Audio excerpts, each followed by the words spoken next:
It had been 1 week since the incident with Alexander. Oliver was in shock for the rest of the day after he had killed him. He did not want to kill him, but Alexander was trying to attack him. Oliver realized that it was self-defense. Despite this, Oliver had never killed a man before, and while he thought he could handle it, he did not fully realize how much it would mess with him mentally. Alexander's eyes would show up in his nightmares just staring at him. It would wake Oliver up in the middle of the night, a feeling of guilt overwhelming him. Despite this, he carried onwards. Now without Alexander, life had returned to more of a simplicity. He no longer had to worry about anyone else. He could just worry about himself. Although he now had a gun, he only had about 12 bullets. Because of this scarcity, he decided not to use his pistol. He also didn't know where Alexander kept his pistol, and so Oliver was stuck with only one.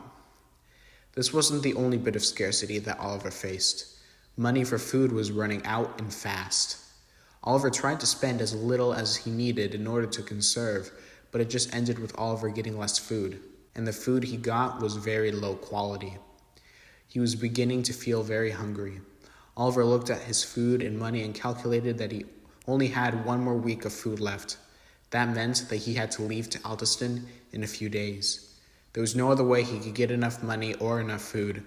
He couldn't get a job that would risk getting accusers spotting him. Oliver began to then figure out a way for him to pack up from his camp and head over to Altoston. This was his last chance. There was no other way.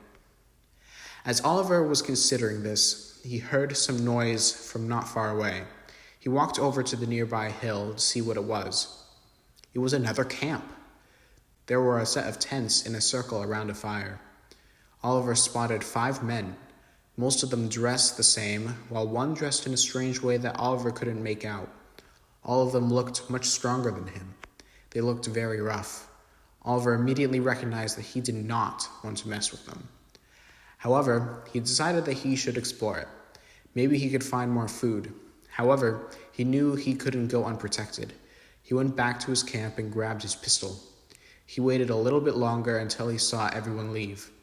Once he counted all 5 men to have left, he left his hiding spot and carefully walked over to the camp. There were 5 tents in the camp. In the middle were a bunch of bags and water bottles. Why did they leave them all here? He walked to the bags and held them, feeling for any food. They were empty. He grabbed the canisters. They were also empty. Why? He went around checking any bags for anything. Nothing. He went around to the tents. He opened one of them and saw a sleeping bag and a bunch of clothes. He opened 3 more tents, each having the same type of thing. Was there any food here? Anywhere? Oliver opened the 5th and final tent. It was the same as the other ones, just a sleeping bag and a bunch of clothes lying around. However, as Oliver was looking into the 5th tent, he heard a voice from behind him. "Hey, what are you doing?" came the voice. Oliver looked back. It was one of the men. They were back. "I will destroy you. I will kill you. I will end you," said the big man. Frightened, Oliver pulled out his pistol and shot at the man. It hit him in the chest. He fell down immediately without a sound. Oliver breathed in and out, horrified at what had just happened. He just killed another man. The gunshot hurt Oliver's ears. However, that didn't stop him from hearing the rest of the men come over. They must have heard the gunshot. They came over another hill, looking down. Oliver was able to get a better look at the strange man's clothes. It was the police uniform for Altoston. He remembered the clothes that he saw in the tents. At first, he didn't recognize them, but now that he saw them on someone, he realized who they were. They were police officers from Altoston.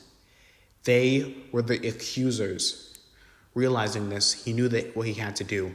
He hated it, but he couldn't allow any accuser to see him, at least not see him and live. He quickly raised his gun towards the men staring at him. He pulled the trigger twice. It shot at 2 of the men. Both fell down. The last 2 men saw what happened and bolted. Oliver sprinted after them. He ran towards the closest one. After getting a stable height with the man, he stopped. He stabilized himself and aimed his gun at him.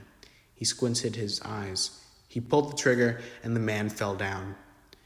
He only had one more to go. He chased after the fifth man, the one with the uniform on. He stopped and stabilized himself. He aimed his gun at him and pulled the trigger.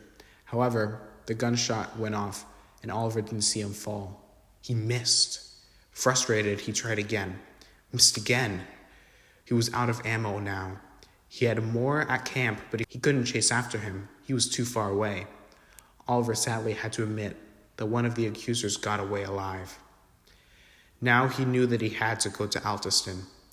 The man was probably going to tell all the rest of the accusers about where he was. He was low on food. His location had been exposed. Oliver had no other choice now but to go to Altoston. Oliver knew it. This was it. It was time to get back his family.